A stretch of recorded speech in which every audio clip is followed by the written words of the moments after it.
All right, so we finished with the smaller ones. Let's go to the bigger ones, the purine synthesis. This is much more complex. The bigger, the more complex it gets. So instead of just having aspartate and carbamoyl phosphate here as an input that we saw in pyrimidines for purines, we have glycine as an input. There is folate, 2 different steps, by the way, to donate carbons. Glutamine, as usual, donate nitrogens, all right? There is still aspartate and carbon and CO2 coming in. So you have all the usual suspects. And of course, again, the pentose has to be in the PRPP activated form. Now, the first thing you make before you can make ATP or GTP is IMP, inosine monophosphate. So inosine is a proper, purine. So IMP is a proper purine nucleotide, but it's an intermediate. Okay, before it's not used, it's not incorporated into DNA or RNA. But it's an intermediate for the synthesis of ATP and CTP, which then go into RNA. And if you take, the diphosphate versions of this, you can reduce the 2-hydroxyl and make them a DATP and DGTP, so they can be incorporated into DNA, as we discussed.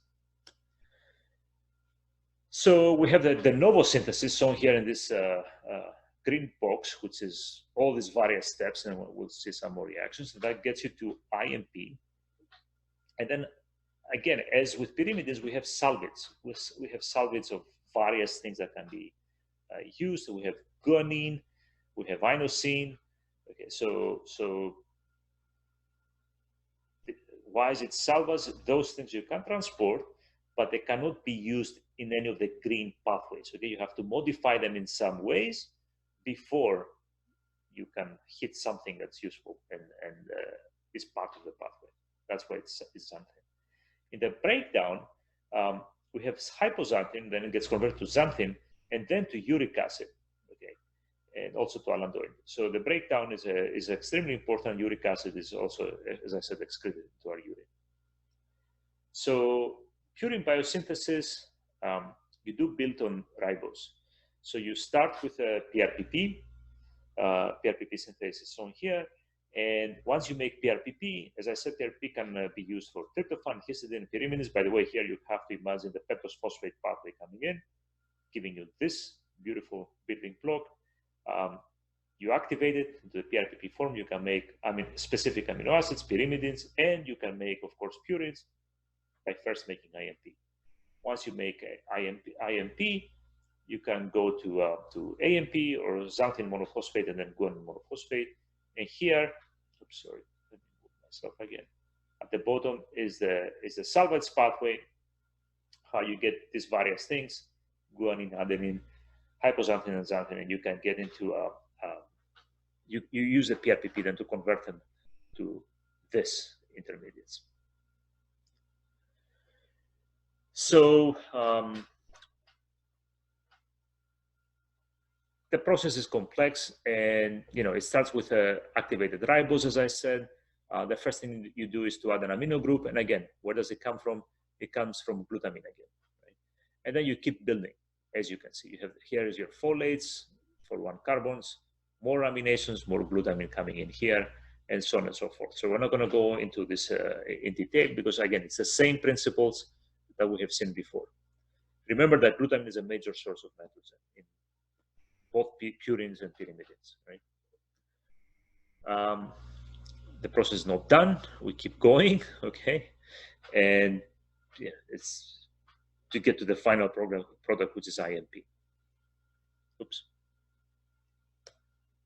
Oh, I should mention here that from this intermediate, that's the previous slide, you get to IMP as shown, as continues on in these reactions.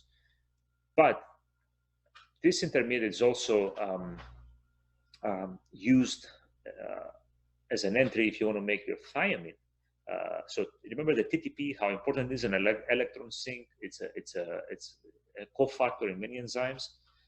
It's a vitamin. You can eat it, but you can also make it. Some organisms make it, of course. So this is where it comes from. It's a branch of purine biosynthesis. All right, so once you go, you can go through all these various reactions I mentioned. You can see where the input of all these compounds on here comes into play. Again, remember that folates are super important. You interfere with folate, the folate cycle there, let's say with methotrexate, you will inhibit nucleotide biosynthesis. So you got IMP, and then you follow different routes to get to AMP or GTP here, or GMP, and then eventually to GTP. But IMP is the node of which you branch out to GMP or AMP. Salvage. We've already mentioned a few things. So you can get the bases, adenine, guanine, and you can get xanthine or hypoxanthine that get converted to any one of these compounds that you really want. Again, these are not, remember the key point in salvage and pure transport, these are not intermediates in the normal biosynthesis, okay? The normal biosynthesis is somewhere here. It's this upper part. But this can be modified in something that can be used to get you to GMP or AMP.